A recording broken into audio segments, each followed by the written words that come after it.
I was holding my breath, staring at the woman sitting on my couch. Her skin was rotting off her face. Worms were crawling out of her ear. And if I screamed, my toddler upstairs would die. If you've ever wondered what you'd do when a nightmare walks into your home, you're about to find out.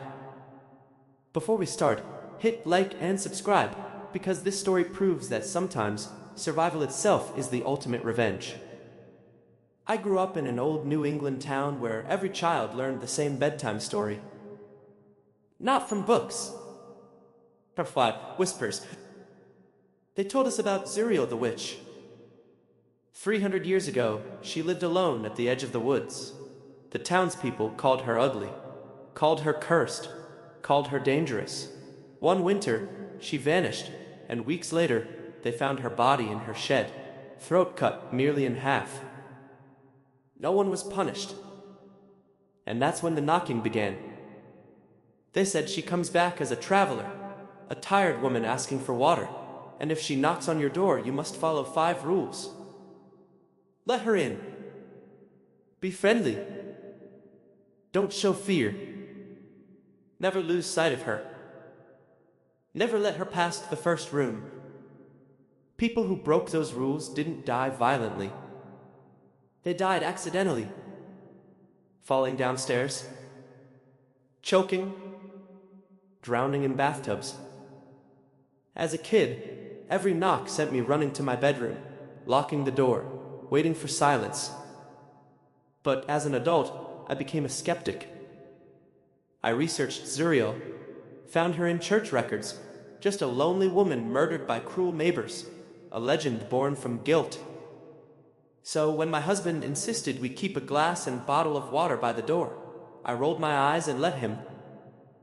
Until last Friday. It was 3 p.m. I had just put my 2-year-old down for a nap when someone knocked. A woman stood there in hiking clothes, sweat on her forehead, polite smile. Sorry to bother. May I have a glass of water? I'm terribly thirsty. My stomach tightened. A traveler. Asking for water. The rules came rushing back like muscle memory. So I smiled and stepped aside. Of course, please, come in. She entered, and instantly the air felt wrong. She didn't look sick, she didn't look dangerous, but she didn't have a backpack. No bottle, nothing. I poured water from the bottle by the door. She walked to my couch and sat down. Rule 4, don't lose sight of her. I sat across from her. She held the glass. Didn't drink. Sweat rolled down her face, dropped onto her lap. Still, she didn't drink. I forced conversation, about hiking, about the weather, about town. She kept smiling, nodding. Her eyes kept drifting to the photo on the wall. Me, my husband, my son. What a cutie, she whispered. My skin crawled. Then she stood. Well, I should go. Relief flooded me. Until she added, May I use your restroom first? My heart slammed. Rule 5, never let her past the first room. I lied, said it was broken, pointed outside. She sat back down, smiling. Then my son woke up, screaming for me upstairs. Every instinct told me to run to him. But I stayed, because Rule 4 said never lose sight of her. She listened to him cry, and smiled wider. I've never seen a mother like you, she said softly. My jaw clenched. I talked about her children. She said she had a son and a daughter. Then my son went silent. That was worse. My vision tunneled. My hands shook. My throat burned with panic. Then she leaned closer. Her skin started changing.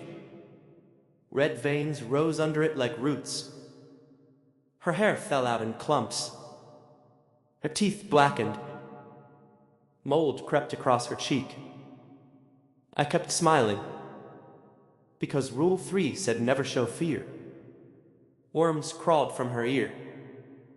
Her throat split open like meat. Blood poured onto my couch. Lights flickered. Went out. Came back on. She was normal again. Clean.